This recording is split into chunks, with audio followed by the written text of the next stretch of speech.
Mardi 3 septembre 2024, mesdames et messieurs, bonjour. Merci pour votre fidélité d'écoute. Vous qui nous écoutez sur la 95.5, le www.nanafm.tg, sur le bouquet Canal Plus numéro 575 ou encore en direct sur la chaîne YouTube Nana FM officielle. Mesdames et messieurs, bonjour et merci de nous recevoir dans le débat de Nana FM. Les éperviers du Togo affrontent vendredi prochain le Libéria au stade de Kégué. L'équipe des éperviers a-t-elle les atouts nécessaires pour ce match capital? Quel doit être le rôle des Togolais afin de pousser les joueurs togolais à la victoire? Nous abordons toutes ces questions avec Angelo Foliko. Il est journaliste sportif, il est avec moi au studio. Angelo, bonjour. Bonjour Norbert, bonjour aux fidèles auditeurs de Nana FM. Alors, ces auditeurs auront donc la possibilité d'intervenir dans ce débat sur nos deux numéros, 91 09 71 71 ou le 96 61 58 58, mais à partir de 7h35 minutes. Je suis Norbert Douadi et Georgette Cloutier assure la mise en onde.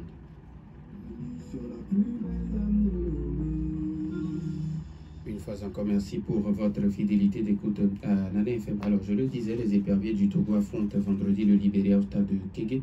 Un match capital.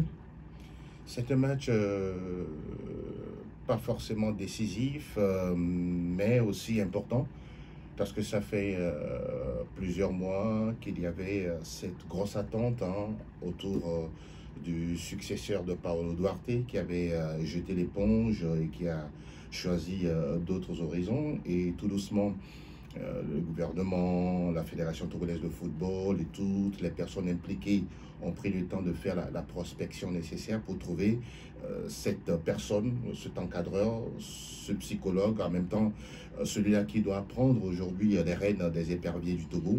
Et c'est en la personne de Nibombé Daré. Et l'attente, elle est grande, tout comme cet espoir-là de retrouver cette jeune sélection qui, oui, ma foi, va jouer contre le Libéria. Et pour tout le monde, dans les petites discussions à gauche, à droite, à la maison, dans les services, un peu partout, c'est qu'on doit tout faire pour bien démarrer naturellement. Pour le plus commun des mortels, ça commence par la victoire face au Libéria. Et donc, oui, on peut dire que ce groupe-là, en tout cas pour l'instant, quand on scrute un peu tout ce qu'il se passe en matière d'ambiance, d'état d'esprit, ils sont conscients de l'enjeu. Et vivement vendredi. Alors, est-ce qu'on peut encore vivre ces moments entre 2005 et 2006 jusqu'à aller à la Coupe du Monde? C'est une question pertinente. C'est possible. Le football ou toutes les disciplines sportives, c'est une question de haut et de bas. Il y a des périodes de gloire, il y a des périodes de vaches maigres. Et nous, on a eu une véritable perte de vitesse. Et ce qui est bien, c'est qu'on peut la retrouver, mais en commençant par le travail en amont, par l'organisation autour, la planification, les moyens, les investissements qu'on va mettre en place et le sérieux qu'on va y mettre. Je pense que quand on prend tous ces paramètres-là, avec le temps, parce que n'oublions pas, on ne construit pas Rome en un seul jour, il faut prendre du temps voilà, pour tout doucement mettre en place la fondation et arriver à mettre, je pourrais dire, le toit. C'est possible.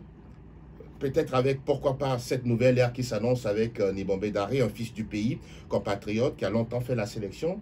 Il a porté au moins la tunique au moins 68 fois, ce n'est pas rien. Il faisait partie de cette période de gloire des éperviers 2006, comme vous l'avez tout à l'heure souligné, aboutissant à la Coupe du Monde. Et c'est à lui également de transmettre ce message, ce discours à l'endroit de ces jeunes-là qui l'ont vu jouer. Peut-être Romao, ils ont joué ensemble, Jade Dakona, oui, mais les autres, ils l'ont vu jouer. Et donc je me dis, oui, il est investi d'une mission, c'est à nous de l'accompagner. Alors, comment certaines personnes pensent que ce premier match, c'est comme une patate chaude qu'il a entre les mains? Je veux parler de Nibombé Daré. Est-ce que vous faites la même analyse? Patate chaude, moi je dirais c'est une première expérience. Il a eu à travailler longtemps en Belgique, dans beaucoup de clubs. Il était beaucoup plus dans la formation. Donc, on pourra dire que quand on parle d'adaptation, quand on parle de pédagogie, ce n'est pas forcément les mêmes âges. Mais là, il a déjà fait cette sélection-là, il connaît les réalités du football togolais, il sait la traversée du désert qu'on a connue, même de loin, il était proche, je pourrais dire, de l'équipe. Et il sait que c'est un défi pour lui de commencer bien. Et je le répète encore, commencer bien, c'est synonyme de victoire face au Libéria. Il ne va pas tout de suite se mettre une forte pression, n'oublions pas de le dire. Il est arrivé pour 3 ans. 3 ans, ça demande de la patience, qu'on le veuille ou pas. Préparons les esprits, certes, à la victoire, mais aussi un match de football. Norbert, on le sait tous, hein, soit victoire, soit match nul, soit défaite. Et si, je ne suis pas du tout un oiseau de mauvais augure, mais un match de football peut toujours, même à domicile, tourner mal. Mais on ne souhaite pas. Maintenant, c'est à nous, je le disais tantôt, d'être dans un état d'esprit positif, de l'accompagner avec des ondes positives pour que tout ce que nous souhaitons, du petit citoyen, du citoyen lambda jusqu'au sommet de l'État, qu'on puisse vraiment repartir vendredi avec le sourire, surtout, synonyme de victoire. Alors, Angelo, quand certaines personnes pensent que l'un des problèmes du football togolais aujourd'hui, c'est la formation à la base. C'est pertinent. Oui, vous savez, s'il faut avoir un football de qualité et surtout qui impacte, tout part de la base, tout part de la formation. Tout ce que nous avons aujourd'hui comme infrastructure, quand on prend ce cas, je pense que oui, j'estime qu'il y en a, mais ce n'est pas suffisant et ça manque de qualité. Nous savons très bien que les gouvernants font l'effort pour nous permettre tout doucement d'avoir des infrastructures de qualité. Nous ne pouvons que les encourager. Et au-delà, c'est vrai, des infrastructures, également la question de la formation des encadrants, la formation des formateurs, si vous voulez. J'ai été toujours de ceux qui croient au potentiel humain africain. C'est-à-dire qu'on nous prend ici, on nous envoie peut-être en Occident pour aller se faire former et revenir au pays pour pouvoir rendre ce que nous avons appris, ou soit avec souvent les coopérations que nous avons avec les pays occidentaux, voilà, bénéficier de ces coopérants-là ici, nous former sur place parce que nous avons nos réalités qui sont totalement différentes des réalités européennes. Et tout doucement, avec l'encadrement, le sérieux qu'il faut, ça va nous aider. Quelque part aussi, il y a une question de planification. Ça m'oriente à parler beaucoup plus, par exemple, de la direction technique nationale, qui reste un véritable levier de développement du football dans notre pays. À ce niveau-là, les choses n'ont pas été faites comme il se doit. Tout doucement, nous tendons vers une forme de révolution, de changement de mentalité, et puis de trouver la bonne personne à la direction technique nationale de la FTF qui va mettre en place un véritable programme national de Lomé à Saint-Cassé dans les différentes ligues, dans les clubs, dans nos différents championnats.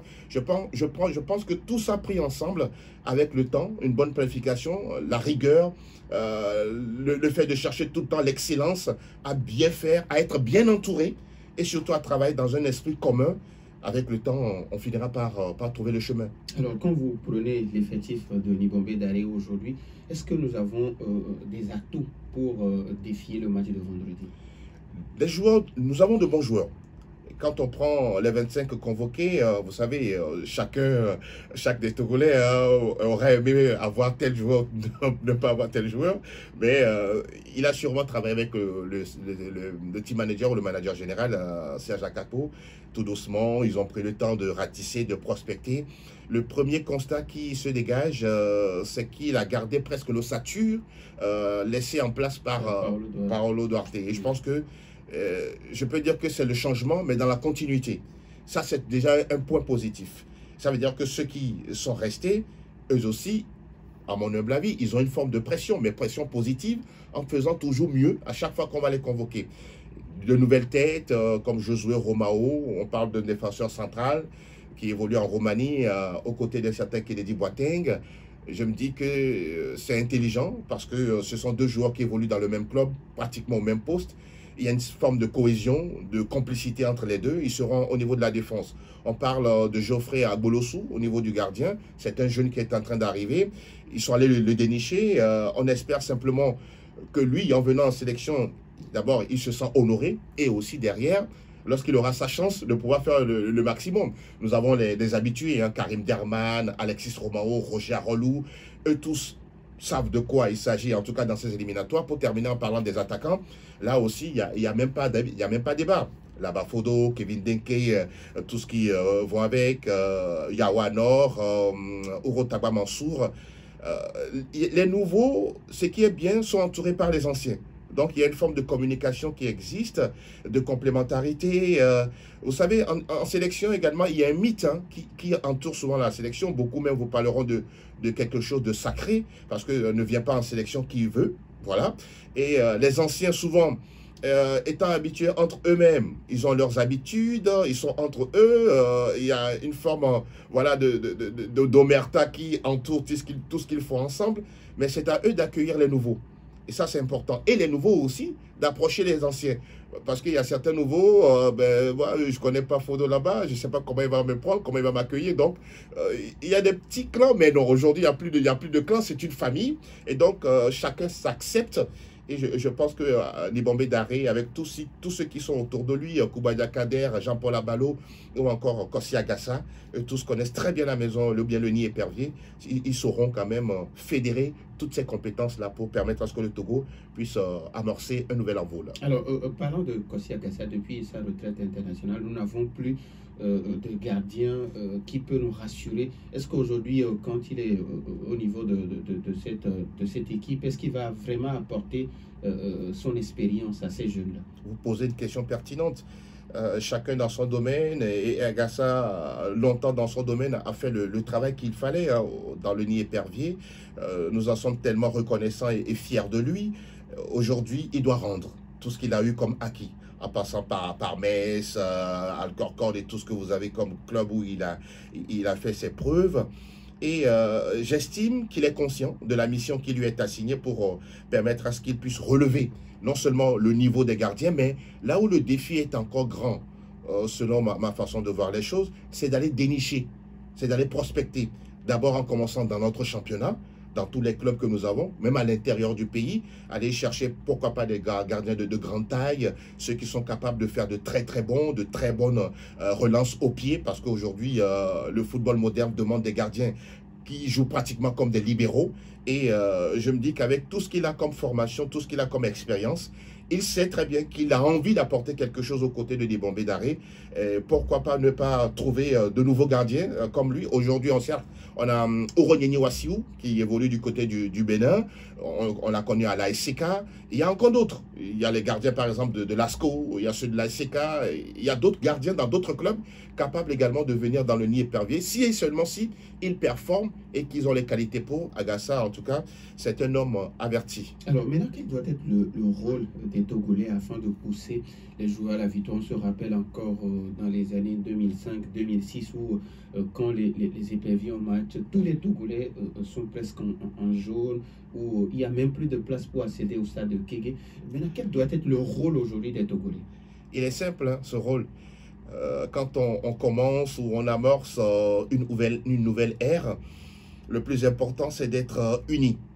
Le plus important, c'est d'être cohérent avec soi-même en se disant, c'est un des nôtres, notre fils, notre frère, notre ami, notre collaborateur, et être positif. Ça, on ne cessera jamais de le dire. Unis d'abord depuis le sommet de l'État, dans les différentes sphères, le ministère, la fédération, tous les ministères impliqués. Je pense que tous les acteurs doivent être unis. C'est le mot d'ordre, rester unis du début jusqu'à la fin. Parce qu'on parlait tout à l'heure d'un contrat de 3 ans. Ça veut dire qu'il va avoir du temps pour travailler. À un moment donné, quand ça va peut-être caler, on ne doit pas être désorganisé, mais rester toujours solide et uni derrière Nibombé Daré et tout son staff. Quand ça va marcher, nous serons également là pour pouvoir pousser et encourager et apprécier. Et donc, pour moi, le mot d'ordre, il n'y a pas à réfléchir par deux moyens, c'est de rester solide derrière cette équipe des éperviers, comme un seul homme, comme on le dit, vendredi, lorsqu'on sera là, et lorsque les joueurs sortiront du vestiaire, et qu'ils lèveront les yeux, ils se diront, tiens, ben voilà, cette ambiance-là nous a manqué, alors là, on a la chair de poule, et la conséquence, c'est de donner le meilleur de soi sur le terrain. Lorsque vous portez cette tunique jaune, votre responsabilité, c'est de jouer avec le cœur et la tête. Il est vrai, le football se joue avec le pied, mais beaucoup plus avec la tête et le cœur. Et donc, je ne cesserai jamais de répéter cela. Restons unis, vraiment. Cette unité-là doit se faire voir derrière les éperviers de Dimobe Daré qui véritablement a besoin de notre soutien pour bien démarrer cette campagne. Alors, l'organisation du match cette année change de main. Armada Group, c'est la structure qui organise le match de vendredi. Où en est-on aujourd'hui avec l'organisation? Vous répondez et puis on donne la possibilité à nos auditeurs sur nos deux numéros 91 09 71 71 ou le 96 61 58 58. L'organisation, on met les petits plats dans les grands, en commençant d'abord par l'aspect de la billetterie qui est ouverte, la billetterie qui était ouverte depuis vendredi dernier. Et on rappelle que c'est une billetterie beaucoup plus digitale. Donc, il ne faut pas attendre le dernier moment pour pouvoir avoir son ticket. Le jour du match, à l'entrée du stade, il n'y aura pas de vente de tickets. Ça, c'est très important à pouvoir le faire. Donc, dès maintenant, il faut rapidement aller dans les différents points de vente que nous avons pour pouvoir avoir accès aux tickets de 1000 francs, 2000, 3000 et puis de 20 000 francs. 20 000 francs, c'est uniquement à la Fédération togolaise de football, donnant droit à un laissez-passer pour avoir accès au stade. Alors, l'autre aspect également pour l'organisation, c'est le côté sécurité, c'est-à-dire le déplacement des supporters ou des spectateurs vers le stade. Aujourd'hui, l'organisation a travaillé en long et en large avec le comité exécutif de la FTF, le ministère de la Sécurité et tout, pour permettre à ce qu'on ait 3 accès d'entrée. 3 accès. La première, c'est au niveau du marché à l'entrée commune que nous tous nous connaissons. Maintenant, il y aura 2 autres entrées. Une du côté de Djaglé, ceux qui viennent souvent de Djaglé, il y a une juste au niveau du site, là où se garent souvent les gros véhicules. Et puis une autre entrée au nord, et également qui sera ouverte pour permettre l'accès avec les usagers de véhicules, pour avoir facilement accès au parking. Donc, de manière, on pourra dire, soutenue, on a pris soin d'avoir 3 entrées au lieu d'une pour permettre à ce que les entrées et les sorties soient beaucoup plus fluides et que nous fassions tout dans l'ordre, dans la discipline, pour que nous puissions non seulement arriver au stade en toute sécurité, suivre le match également en toute sérénité et rentrer à la maison avec le sourire. 91 09 71 71 ou le 96 61 58 58. Vous avez maintenant la possibilité d'intervenir dans ce débat. Les éperviers du Togo affrontent vendredi le Libéria au stade de Kégué. L'équipe des éperviers a-t-elle les atouts nécessaires pour ce match capital? Quel doit être le rôle des Togolais afin de pousser les joueurs à la victoire? Ce sont ces questions qui font le débat ce matin. Vous avez nos deux numéros, mais après la courte pause.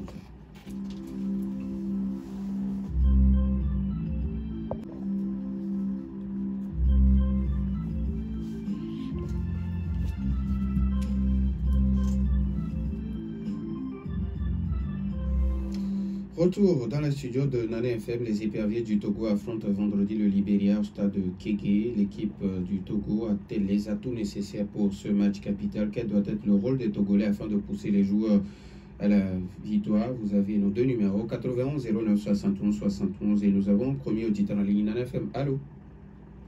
Oui, allô? Pélé, bonjour. Bonjour. Comment allez-vous? Très bien. Oui, allez-y, on vous écoute. Je salue notre invité, c'est M. Folikoui. Oui, Angelo. Angelo Folikoui. D'abord, du courage d'abord pour les efforts en football. Donc, quel doit être le rôle des Togolais? Oui. Alors bon, donc je pense que le Togolais n'a qu'un seul souci. Pourquoi le football ne évolue plus? À ce moment-ci, le Togolais a besoin de la victoire. Mais la victoire en football n'est pas du hasard. Ça se peut pas. Est-ce que les éperviers, le staff, est-ce que le moral est au bout fixe? Ça, c'est la première question. Tout à l'heure, quand M. Foliko parle de nos autorités font des efforts, les infrastructures, où se trouvent les infrastructures au Togo aussi? Le stade de Kégué se trouve où? Dans la brousse. Quand vous parlez de l'entourage, tout ça, c'est du désordre. Je ne veux pas dire, il faut dénoncer les choses pour que les gens corrigent les choses. Voilà. Les éperviers ne vont pas aller jouer au Ghana, au Bénin maintenant, vont aller à ce genre de stade. Voilà l'essentiel. Maintenant, je voudrais donner 2 conseils, parce que tout ce qu'on est en train de confondre en ce football, le Togolais, il y a les footballeurs au Togo, il y a les footballeurs.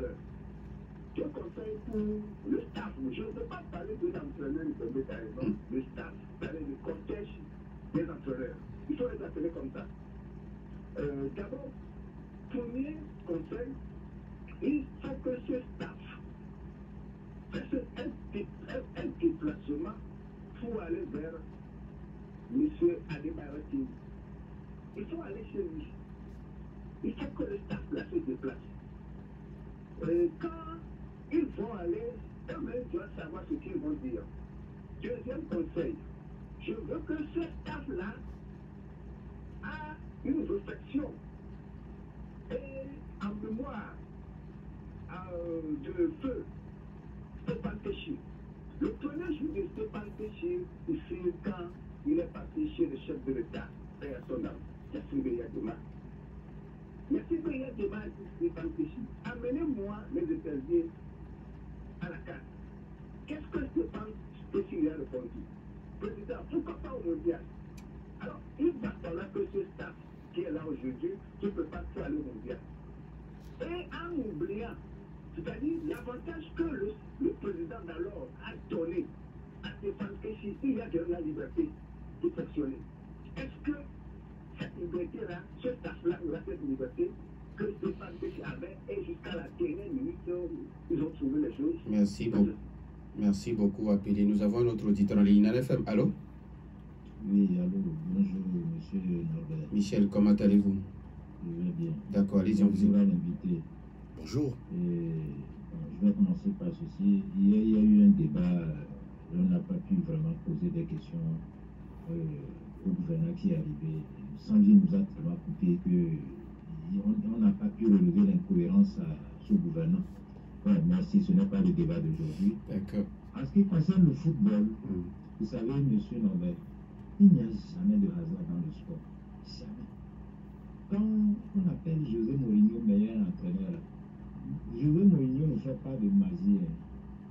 Il utilise la magie des joueurs, c'est-à-dire la cohésion des joueurs pour asseoir une équipe.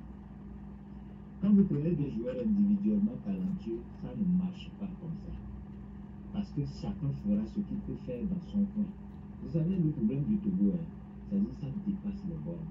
On ne fait pas un sport sans se baser sur une ossature locale.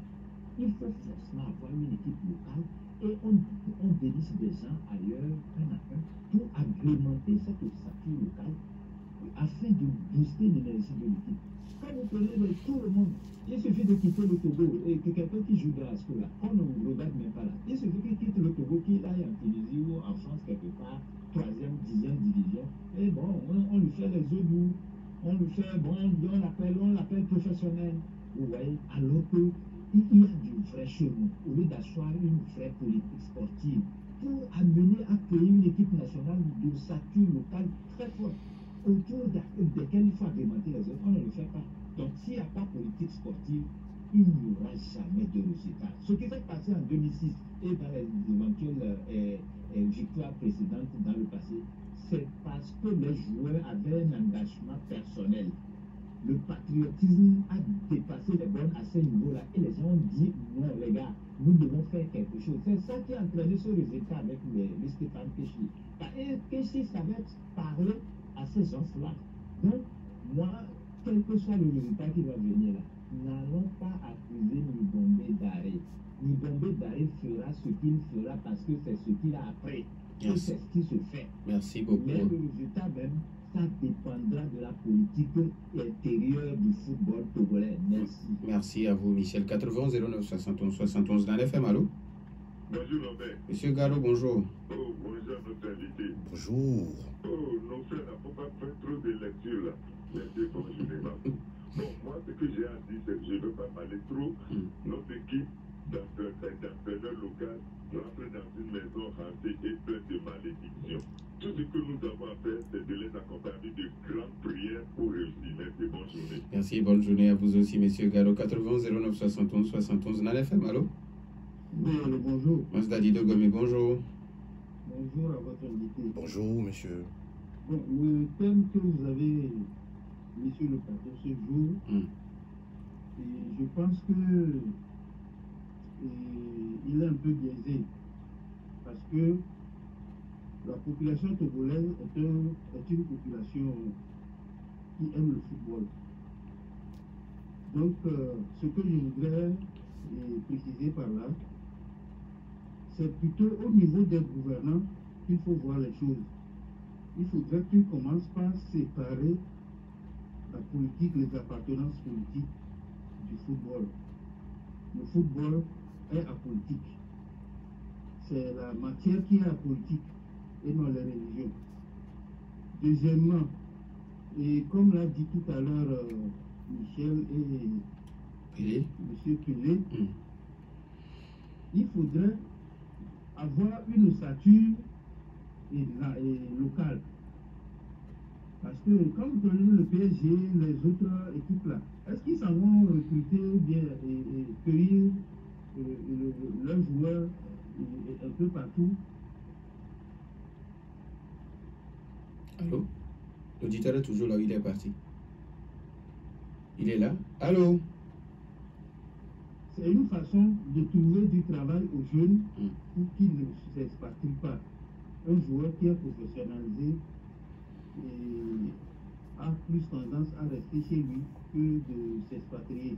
Merci, bonne journée. Merci et bonne journée à vous aussi. On peut prendre encore un auditeur, 80 09 71 71. Nana FM, allô? Bonjour, mon directeur. Papa Sibiti, comment allez-vous? Bonjour, le président qui vient de parler. Bonjour. Répondez-moi. Papa Sibiti, il a déjà Bonjour, répondu. monsieur, bonjour. Merci beaucoup. Vous savez, comme l'a dit un grand patron, le Togolais est compliqué.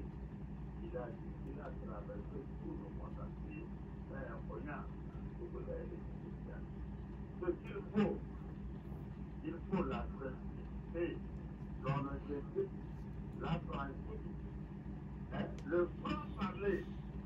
Si vous vous aimez, votre directeur, Norbert est en train de répondre à ça là. Honnêtement, c'est pas bon de m'approcher.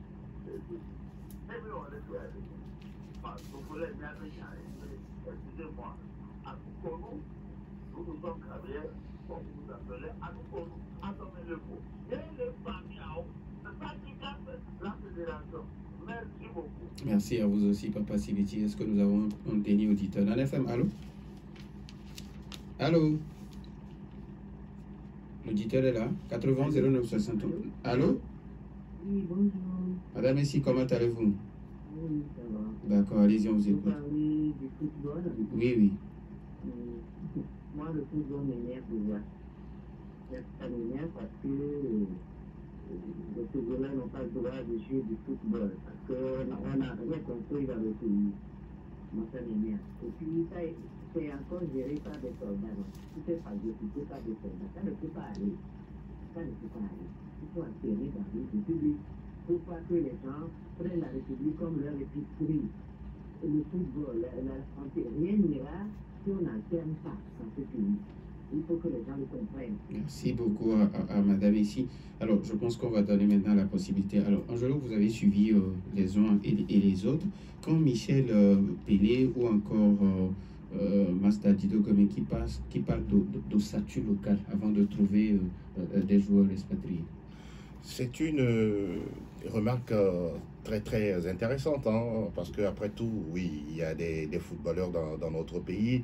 Il suffit d'aller à l'intérieur du pays pour voir qu'il y a de la qualité. Maintenant, tout revient comme toujours à la direction technique nationale qui doit orienter, je peux dire, l'organisation justement de ce football domestique et donner surtout la possibilité à ces jeunes footballeurs togolais non seulement de pouvoir s'exprimer en championnat, dans notre championnat ici, première, deuxième, troisième division, les compétitions de coupe et tout, et puis un jour taper à la porte de la sélection. L'idéal, c'est comme ça doit se passer. Le constat, c'est vrai que sur la liste d'Ibomé Daré, voilà, il n'y a pas de joueurs de notre championnat, même si on a appelé certains pour s'entraîner avec les éperviers, mais ils ne sont pas convoqués officiellement. Donc, ça reste un chantier, il faut continuer par là, ce qui remet encore sur le tapis la question des infrastructures. Je suis bien conscient qu'au Togo, on n'a pas d'infrastructure sportive. Ce qu'on a, en tout cas, voilà, c'est ce qu'on utilise pour l'instant, mais on sent que ce n'est pas encore ça. Il faut faire encore mieux, même plus, pour permettre à ce que dans toutes les disciplines, on soit mieux lotis. Alors, Michel, qui pense que nous sommes allés jusqu'au mondial en 2006 parce qu'il y avait de l'engagement personnel des joueurs. Ce qui veut dire qu'aujourd'hui, l'entraîneur doit changer de discours parce qu'il faisait partie de l'équipe d'alors.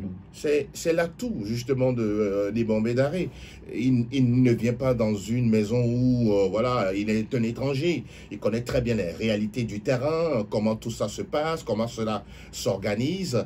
Et j'estime qu'il est mieux placé pour trouver les bons mots, le bon discours à l'endroit, justement, de ces poulains, parce que ces poulains doivent jouer pour lui, pour la nation, et également lui doit faire le travail pour la nation et pour les joueurs. Donc c'est un ensemble, et vivement que les oreilles attentives en tout cas soient au rendez-vous, et surtout lorsqu'on portera cette tunique-là, que les joueurs sachent en disant, tiens, je viens en sélection pour mouiller le maillot et redonner cette fierté-là que le Togo avait dans les temps, voilà, 2005-2006 et puis après. Ça reste un défi, hein, et pour Nibombe et pour les joueurs convoqués. Alors, M. Gallo qui pense qu'aujourd'hui, il faut beaucoup de prières pour cette nouvelle équipe dirigeante parce que c'est une maison déjà hantée. Vous savez, le foot ou sinon les sports, il y a également ce côté mystique, hein, qui entoure. Vous approchez les anciens, ils vous diront que ça existe. Oui, ça existe, ne nous voilons pas la face. Maintenant, Libombé Daré sait très bien là où il a atterri, il sait ce qu'il faudra faire pour, pourquoi pas, exorciser, hein, le nid épervier. Donc, bon, ce qui est également bien, il a dit, M. Gallo, il y a les prières arrivent à quand même à catalyser, à briser en tout cas tout ce qui y aura comme onde négative, chacun de son côté, à lui, comme je le disais tantôt, l'esprit d'unité nous amène à cela, à ce que chacun puisse en tout cas être positif dans le bon sens du terme pour permettre à ce que les éperviers brisent, on pourra dire, la malédiction. Alors, il faut nous dépouiller de nos appartenances politiques et avoir une vraie politique sportive. Ça, ce sont Masdadi Dogomé et puis Michel qui disent ça. La réalité sur le continent, qui est totalement différente chez les Occidentaux, c'est que oui, le sport, pour ne pas dire le football, c'est un levier, hein, pour les pouvoirs en place, histoire, voilà, de pouvoir faire une forme de récupération à gauche, à droite. Ça ne va jamais finir. Maintenant, à un moment donné, il faut permettre à ce qu'on ait une certaine autonomisation au niveau justement de notre football, laisser la main à ceux-là qui sont capables, d'après leurs compétences et leur savoir-faire, de donner un autre envol, une autre image à ce sport que nous aimons tant. Vivement que voilà, les prochaines fois qu'on ait des personnes entre guillemets civiles. Il y a eu déjà, oui, beaucoup de civils qui ont dirigé justement la Fédération togolaise de football avec plus ou moins des résultats intéressants. Ce qui est réel, oui, ça c'est un constat. Vivement que cela ne soit pas un poids sur le développement du football, et vivement que, juste comme on ne cessera jamais de le dire, que tout ce que nous avons comme vision au niveau du foot soit concrétisé pour le bonheur des Togolais. C'est tout ce qu'on souhaite dans notre pays. Papa Siviti qui pense qu'aujourd'hui, la sincérité, l'honnêteté, le franc-parler nous manquent. Ce qui est dommage, si vous et moi on n'est pas d'accord sur un sujet, il y a parfois, je vous prends comme un ennemi. C'est pas normal. On doit certes travailler pour un but commun. Oui, vous avez votre opinion, j'ai la mienne. Mais je pense que le but commun doit beaucoup plus primer. Et donc aujourd'hui, dans notre football, oui, il y a justement la matière qui est là. Il y a la jeunesse qui n'aspire qu'à devenir meilleure et sortir, pourquoi pas, un tant soit peu de la pauvreté. Il faut qu'on pense à cette jeunesse-là et non faire des guéguerres individuelles, personnelles, ce qui à un moment donné ralentit les choses. Ce n'est pas bien comme ça. Vivement qu'on puisse arriver à sortir justement de cette façon de faire les choses. Ça va vraiment nous aider parce que l'orgueil, l'intérêt personnel, les guerres par-ci, les pots de banane par-là, franchement, ça n'aide pas du tout le développement. Plutôt, ça freine. Et là, ça empiète également sur la promotion de ce sport-là. Vivement qu'on change de mentalité. Ça va beaucoup nous aider. Parce que n'oublions pas, la jeunesse nous regarde. Et qu'est-ce que nous laissons pour cette jeunesse-là? C'est la question que l'on doit se poser à chaque fois qu'on veut prendre des responsabilités au niveau de certaines sphères, que ce soit footballistique, sportive et autres. Alors, Pelé qui pense qu'aujourd'hui, la nouvelle équipe, c'est-à-dire le collège des coachs, doit faire appel à des bailleurs. Ils sont libres, hein. C'est une question de comment ils abordent le sujet, comment ils vont aborder le sujet. Moi, je ne vais pas rentrer du tout dans n'importe quelle polémique. Moi, je pense que le football uni, voilà, le football réuni même, je dirais encore, et tous les noms que l'on connaît aujourd'hui au sein du staff Nibombe Daré et Emmanuel Adebayor, ils ont tous joué ensemble. Donc, c'est le Togo, normalement, je l'ai dit, je le répète, qui doit être au-dessus de toute autre considération, que ce soit le staff qui va vers lui, que ce soit lui qui va vers le staff. L'essentiel, c'est comment faire pour que notre football soit vraiment sain et porteur et impactant. C'est le plus important pour nous aujourd'hui. Eh bien, ils sont des adultes, hein, ils savent ce qu'ils doivent faire. Et vivement que l'on aille vers justement cette union, cette unité d'esprit-là pour que le football togolais puisse réussir. Alors, Angelo, aujourd'hui, on parlait des tickets d'entrée. Alors, par rapport aux tickets, les points de vente, où est-ce qu'on peut trouver ces tickets? Alors, pour les points de vente, nous avons les agences Togocom. Togocom qui est bien sûr un partenaire de la Fédération togolaise de football. On a les agences qui sont concernées comme les agences Togocom d'Assivito, Port Autonome de Lomé, Ridjanawe, Agoué et Zanguera. Et on peut également retrouver ces tickets-là au niveau de New World TV, la direction générale, à Sport FM, ou encore à établissement Fomé Sport à Djaglé.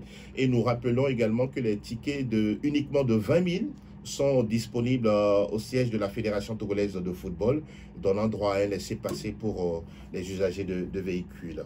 Alors, par rapport à la sécurité, vous l'avez si bien dit, tout est déjà en place? Oui, on continue de travailler. Rien n'est toujours parfait quand il s'agit en tout cas d'une telle organisation, parce qu'on parle de match de campagne, hein, des éliminatoires. Donc, tous les détails sont très, très, très importants, pris au sérieux.